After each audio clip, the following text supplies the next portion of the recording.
Hello and welcome to divine connection. कैसे हैं आप सब लोग? आज का वीडियो मिस मत करना। देखो, हम सब सोशल एनिमल हैं, हम इंसान इस सोसाइटी में रहते हैं और इस सोसाइटी में जब हम रहते हैं तो हमें रिश्तों की ज़रूरत पड़ती है। कोई ना कोई इंसान की ज़रूरत तो हमें हमेशा पड़ती है जो हमारे आसपास रहे, राइट? और ये जो ज़रूरत होती है हर एज ग्रुप के लोगों को होती है, चाहे वो किसी भी एज में हो। आपका नया नया प्यार हुआ हो किसी से, आपके पेरेंट्स के साथ आपका रिलेशनशिप हो, आपके दोस्तों के साथ, आपके कॉलीग्स के साथ, आपके सिबलिंग्स के साथ, आपके गुरुजनों के साथ, यानी कि आप किसी भी एज ग्रुप में हैं और किसी के भी साथ आपका कोई भी रिलेशनशिप है, आज का वीडियो समझ लेना। कभी भी दिक्कत नहीं आएगी किसी भी रिलेशनशिप में। बहुत सारे वीडियोस देखते होगे, ये स्पेल करूँ, प्यार मोहब्बत को पाने के लिए ये करूँ। मैं बोलती हूँ इस वीडियो को अच्छे से समझ लेना, अच्छे से सुनना और अप्लाई करना। कुछ और करने की कभी ज़रूरत पड़ेगी ही नहीं। कुछ और करते हो तो भाई बहुत अच्छी चीज़ है, वो तो फिर सोने पे सुहागा वाली बात है, लेकिन इस चीज़ को ज़रूर समझ लेना जो आज मैं समझाने वाली हूँ। हो सकता है वीडियो थोड़ा सा लंबा हो जाए क्योंकि मैं कुछ कहानी ज़रूर आपको सुनाऊँगी और वो ज़रूरी है सुनाना, क्योंकि जो चीज़ मैं समझाने जा रही हूँ उस चीज़ को अगर आप समझ लेते हैं तो सच बता रही हूँ, आप खुद देखेंगे कि क्या जादू है हमारी वाइब्रेशन में। मैं हमेशा बात करती हूँ एनर्जीज़ की, मैं बात करती हूँ वाइब्रेशन की। तो जिन लोगों को समझ में नहीं आती ना ये भाषा कि क्या होता है वाइब्रेशन, क्या होता है एनर्जी, मैं यहाँ पर मैनिफेस्ट करूँगी, मैं यहाँ पर कुछ कर रही हूँ, मेरा पार्टनर मुझे वहाँ से कॉल मैसेज कैसे कर रहा है, मैं यहाँ पर कुछ कर रही हूँ, वो वहाँ से रिश्ता अच्छा कैसे हो रहा है, तो आज मैं समझा देती हूँ कि कैसे क्या होता है, वाइब्रेशन कैसे काम करती है। दरअसल वाइब्रेशन ही काम करती है। रिश्ते बनते कैसे हैं या रिश्ते संभलते कैसे हैं?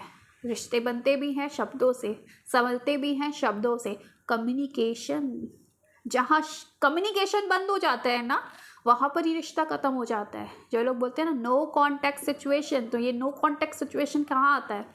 जहाँ पर बातचीत ही नहीं हो रही, क्योंकि बातचीत होगी तो सारी चीज़ें सॉल्व हो जाएंगी, लेकिन बातचीत ही बंद है तो रिश्ता भी ख़त्म हो जाता है।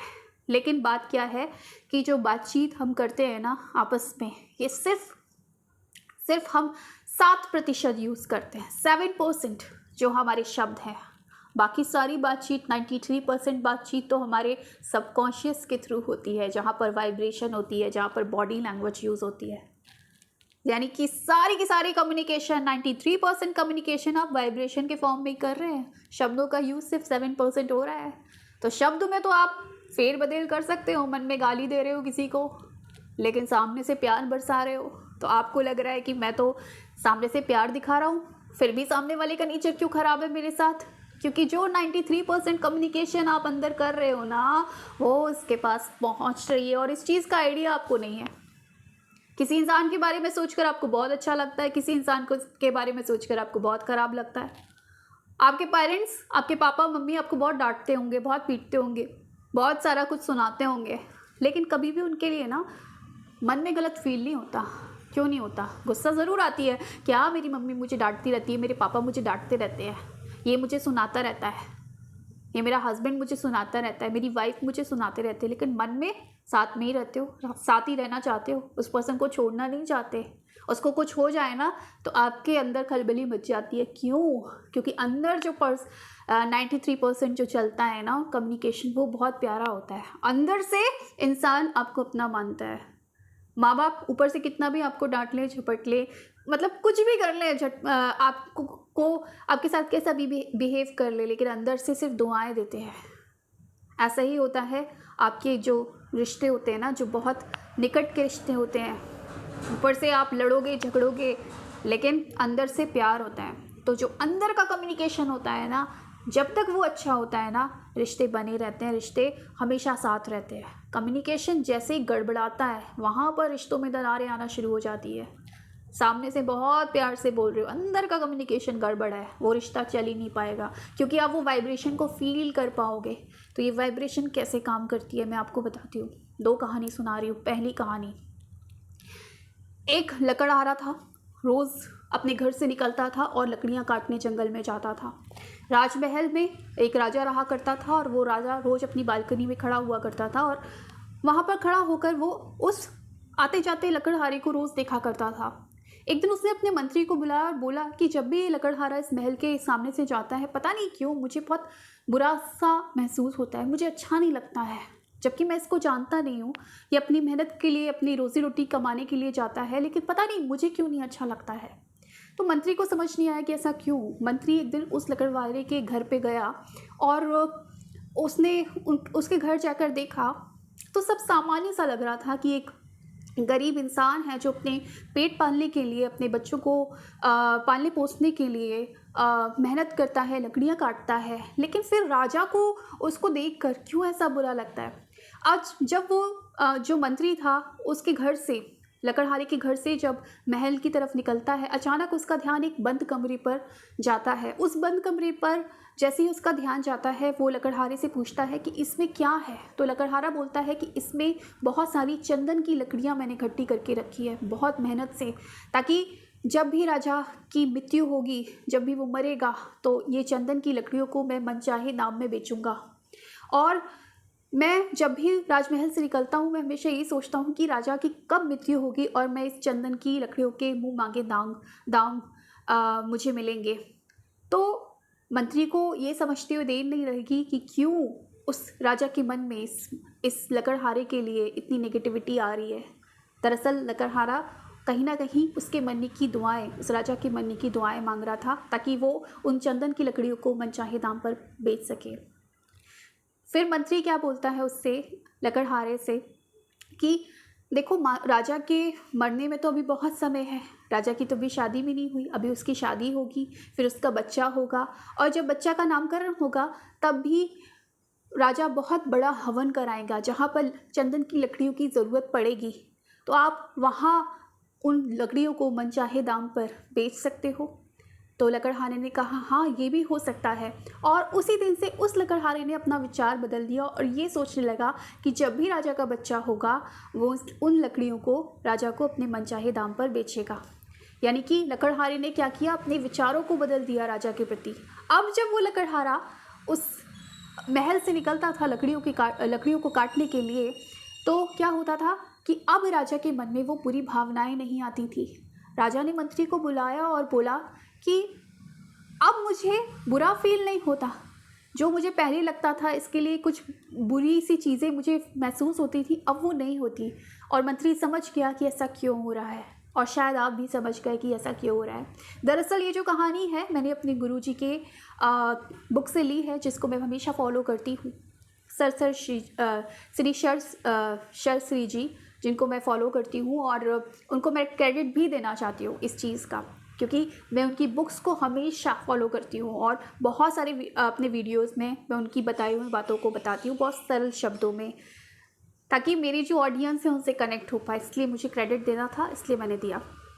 अब मैं आपको आगे बताती हूँ कि ये चीज़ जो आप महसूस कर पाए इस कहानी को सुनने के बाद, कि कैसे जो इंसान आपसे कनेक्टेड नहीं है लेकिन आपकी रियलिटी में है, उस राजा का और उस लकड़हारे का कोई रिश्ता नहीं था, आपस में कोई रिश्तेदारी नहीं थी, लेकिन रियलिटी में था, सामने दिखता था, आसपास दिखता था।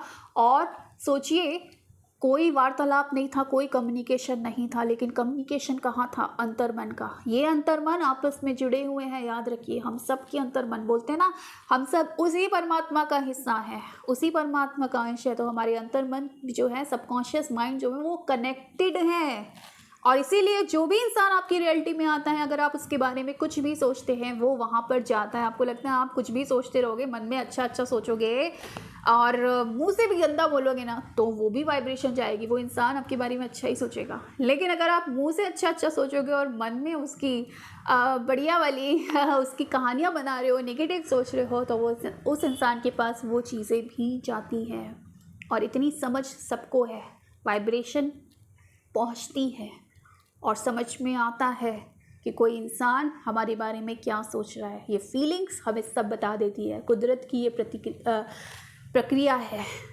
तो इस चीज़ को आप समझिए। एक और मैं कहानी बताती हूँ जिससे आप बहुत ज़्यादा रिलेट कर पाएंगे। एक पत्नी, पीड़ित पति अपने एक गुरुजी के पास जाता है, गुरुजी से कहता है, भाई मैं तो अपनी पत्नी से बहुत परेशान हूँ और मुझे तो उससे तलाक चाहिए। तो गुरुजी कहते हैं भाई क्यों तलाक चाहिए, किसी तरह समझौता करो और रहो। वो कहता है नहीं नहीं, मैं बहुत परेशान हो गया, वो मेरे को उल्टा सीधा सुनाती है, ताने मारती है, नेगेटिव घर का माहौल है, बच्चों का ख्याल नहीं रखती है और मैं बहुत परेशान हूँ, मुझे तो तलाक चाहिए चाहिए। ठीक है, तो गुरुजी कहते हैं ठीक है भाई, तू तलाक ले ले, 1 महीने रुक जा, सिर्फ तू मुझे 1 महीने रुक जा, मैं मना नहीं कर रहा, तू बिल्कुल तलाक ले, लेकिन 1 महीने जो मैं बोलता हूँ ना तू वो करना, उसके बाद तू बिल्कुल मैं कराऊंगा तेरा तलाक। तो वो कहता है ठीक है, चाहे इतना सहा 1 महीना और सही। तो गुरुजी की बात वो मानता था।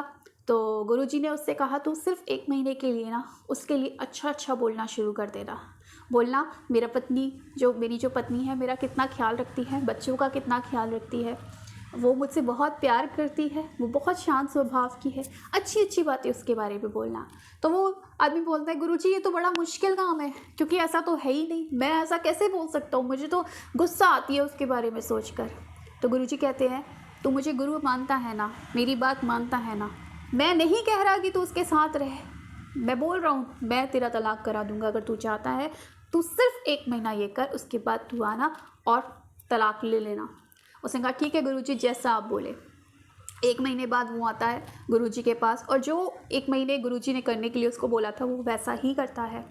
फिर क्या होता है, गुरुजी बोलते हैं हाँ बचाओ, हाँ बेटा बताओ, अब तुमको तलाक लेना है अपनी बीवी से, चलो तुम्हारा तलाक कराते हैं। तो वो बोलता है कि तलाक, मैं तो भी घूम कर आया हूँ अपनी वाइफ को लेकर, मैं तो बहुत खुश हूँ, मैं तलाक नहीं चाहता, क्योंकि अब मेरी वाइफ तो मेरा बहुत ख्याल रखती है, मुझे बहुत प्यार से मेरे से पेश आती है, मुझे मेरे बच्चों का ख्याल रखती है, मेरे घर का जो वातावरण है वो बहुत अच्छा हो गया है, तो मुझे तो तलाक नहीं चाहिए।